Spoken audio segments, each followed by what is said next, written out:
2 whole into 552 रो square plus 448 रो square eighty को आम देखा जे एटा को मन करिबा ए एवं एटी को मन करिबा बी तबे आम देखिले 2 होल इंटू ए स्क्वायर प्लस बी स्क्वायर अच्छी अर्थात आम जानी ए प्लस बी रो होल स्क्वायर युक्त ए माइनस बी रो होल स्क्वायर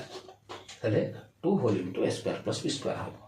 अर्थात यही स्थान में आम कौन लिखिपर ना लिखिपर जे ए प्लस बी अर्थात 500 बा 552 प्लस 448 होगला केते ना 1000 स्क्वायर प्लस ए माइनस बी होछि केते ना होछि 4 तनो 4 रो स्क्वायर अर्थात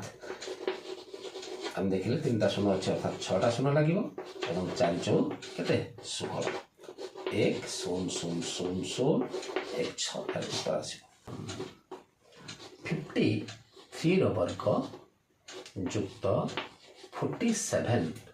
रो वर्ग रे आमे 2 गुणिले उत्तर